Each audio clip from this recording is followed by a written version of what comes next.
I'm standing here in front of a A12 over my left shoulder and an SR-71 on my right shoulder. The SR-71 is a Lockheed ship serial number 1. I can remember working here at the Air Force Plant 42, and we were awaiting the first SR-71 to be shipped from Burbank, California, here to Air Force Plant 42. And sometime in 1964, the aircraft arrived in crates. We had to uncrate it, and we spent several months putting it together, testing it, fueling, defueling, calibrating the fuel quantity instruments, and so on. And finally, sometime in December, mid-December, we did some engine runs to get it ready for its first flight. And I think in late December, like maybe December, I don't know, 23rd or so, we were all pre-flighted. Pilot was in the cockpit. Engine started. We taxied out. And he stopped at the gate. And he summoned some crew members to the aircraft to discuss the problem. And one of the, I think it was the left-hand generator, had failed. We opened up the electrical bay and checked out the generator control box, and we couldn't see any evidence of any particular failure. Anyway, it was finally determined that we couldn't fix the problem on the spot, so they canceled the flight. The irony of this whole thing was that North American at the time, they were getting ready to fly their what was then the B-70 Valkyrie, and they taxied out, and they had a problem. They had to shut down, go back. We tried again the next day, and it was almost like we had a race between the two companies to see who could get their airplane up in flight first. As it turned out, on the third try, we finally got out on the runway and took off and didn't have any more problems after that. And then the B-70, it flew also the next day, but we did beat it out. We consider that a victory. Anyway, this was the very first SR-71 that I worked on. I got to know the inside, outside, and all the operations of it. The aircraft was also instrumented for flight test operations. I was involved in that. We did run into some difficulties when you compare it to, like, say, working on a conventional, like an F-104.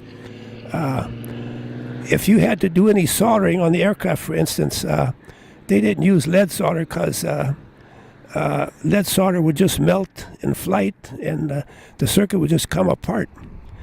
I know in days prior to the flight, we had a problem with the left elevon indicator wasn't working. It turned out that the mechanical linkage to the tracking, they used a potentiometer.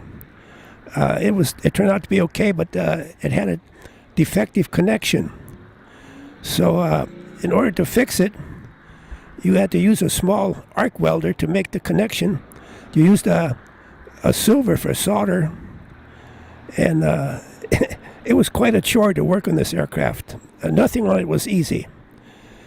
Anyway, that's about all I have to say about this thing, other than I was really proud to have worked on this aircraft.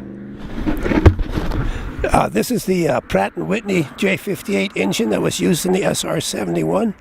It was a high bypass engine. If you look at these three tubes that you see here in the front, those were bypass the hot section and fed high oxygen air to the afterburners. This thing had 5 stages of afterburner. It's a very powerful engine, and it's not used on any other aircraft that I know of. Now I'm standing at the rear end of an SR-71. The engine's got plugs in them. And if you look close on these plugs, you'll see the Lockheed logo, which is a skunk.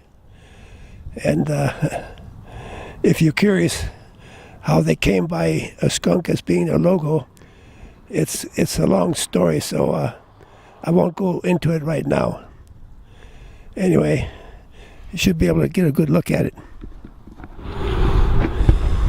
Yeah, I'm standing in front of a Lockheed D-21 parasitic drone.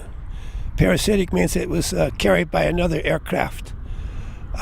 It was designed originally to be flown atop a SR-71, or they called it an M21 mothership. But after a few experimental flights, they lost the drone and the aircraft, and one crew member of the aircraft was killed in that, and so they discontinued the development and flight testing of this particular drone, and it was handed over to a different organization. I think I've seen some pictures where a B-20 or B-52 aircraft carried one drone under each wing to basically perform a reconnaissance missions from that particular platform.